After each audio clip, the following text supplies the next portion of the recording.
और अब बात क्राइम की खबरों की। किचन से कातिल की एंट्री, बंद घर और डबल मर्डर। आज क्रिमिनल्स में बीजेपी नेता और उनकी पत्नी की हत्या की इनसाइड स्टोरी पर भी बात होगी। सवाल करने पर कहां हुआ कत्ल, ये वारदात भी आपको दिखाएंगे। बीवी की बेवफाई और पत्नी के प्रेमी का मर्डर, लाइव रोंगटे खड़े करने वाले ये 60 सेकंड भी होंगे और बताएंगे कहां 8 महीने के मासूम बच्चे पर मां ने चलाया खंजर। अगर आप वीडियो शेयर करते हैं तो कहीं ऐसा तो नहीं ये ठग गैंग की चाल हो।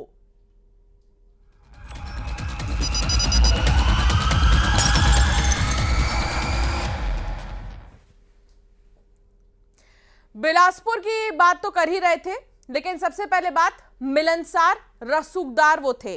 वो बीजेपी नेता जो रोजाना मॉर्निंग वॉक पर निकलते थे, लेकिन हैरानी थी घर से वो मॉर्निंग वॉक पर नहीं निकले।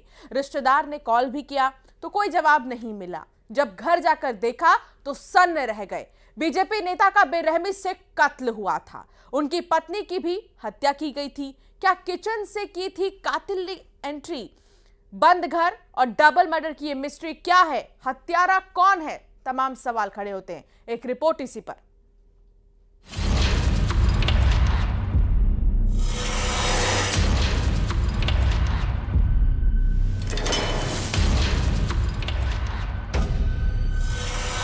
गांव के अंदर ही एक मकान है जहां पे डबल होमिसाइड या फिर 2 लोग की बॉडीज पाई गई हैं।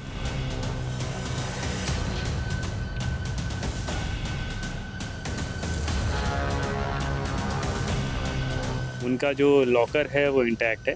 गन शॉट इंजरी अभी तक हमको प्रथम दृष्टया नहीं दिखी है। जो समझ में आ रहा है वो स्टैब वुंड्स हैं या फिर जो धारदार हथियार होते हैं उनका इस्तेमाल है।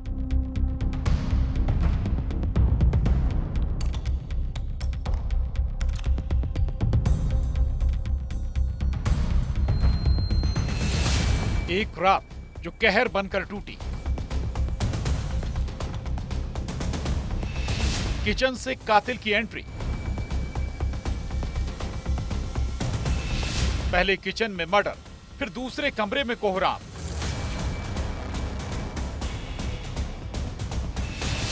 बीजेपी नेता का कत्ल।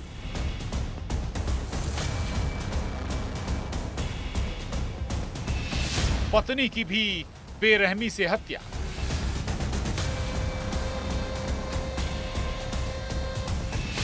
लूट में कैद डबल मर्डर का राज।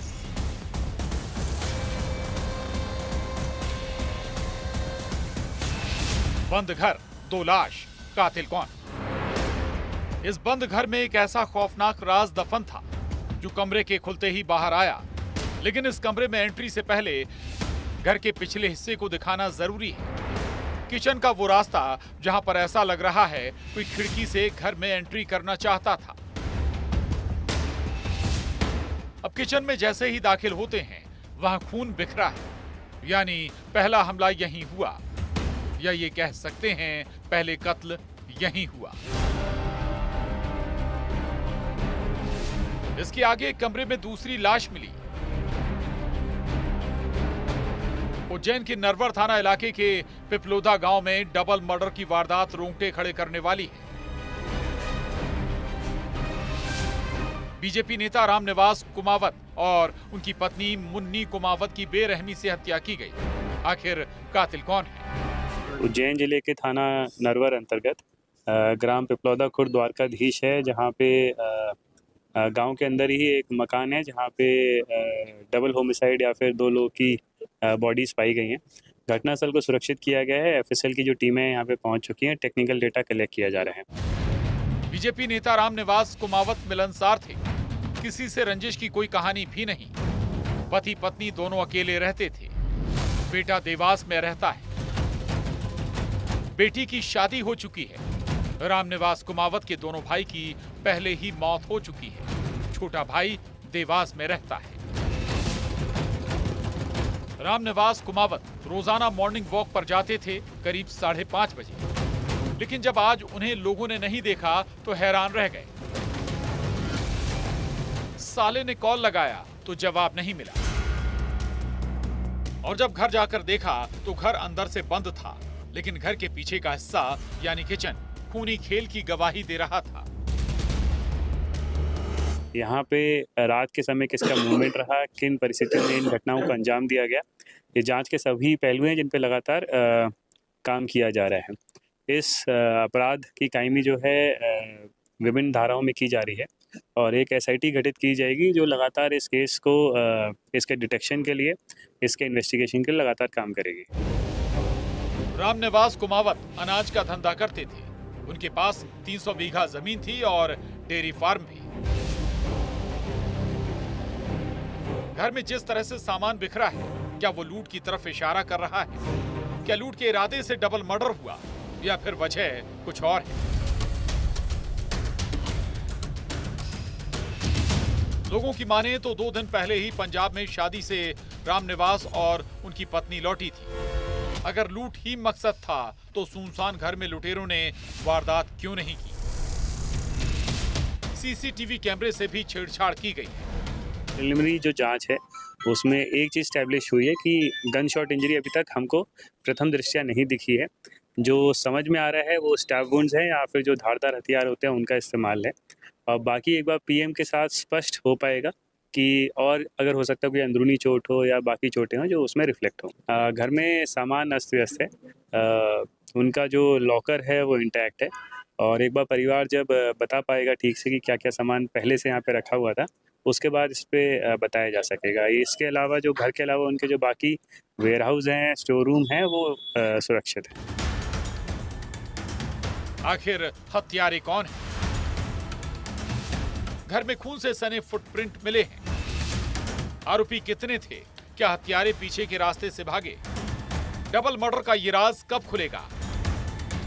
उज्जैन में अजय पटवा के साथ bureau report, news 18, Madhya Pradesh, Chhattisgarh. और अब बात उस तड़प की 8 महीने के मासूम बच्चे की, जिसकी चाकू से गोद कर बेरहमी से हत्या कर दी गई।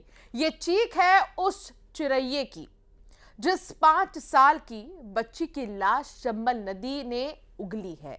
दोनों वारदात में शहर अलग है, लेकिन कत्ल करने वाला इन बच्चों का कोई अपना ही है। आखिर मासूमों का गुनहगार कौन? ये बड़ा सवाल।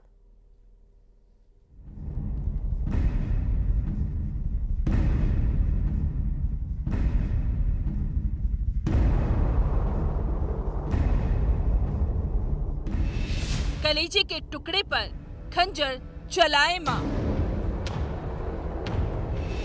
8 महीने के मासूम का बेरहमी से कत्ल। कहीं चंबल सुनाए चिरैया की चीख। बेटी को मौत के मुंह में पिता धकेले। मियां बीवी में तकरार, मासूमों को सजा। अनकही फरियाद, हमारा कसूर क्या था? रूह कांप जाए, सीना छलनी हो जाए, जल्लाद भी ऐसी हैवानियत देख खौफ ज़दा हो जाए। अंबिकापुर और मंदसौर में मासूम बच्चों के कत्ल की जो वारदात सामने आई वो कचोट देती है। सुनिए और देखिए उस गुनाह को जो किसी बाहरी वाले ने नहीं किया, बल्कि कलेजे के टुकड़ों को जान से मारने वाले माँ बाप ही निकले। बस शहर अलग है।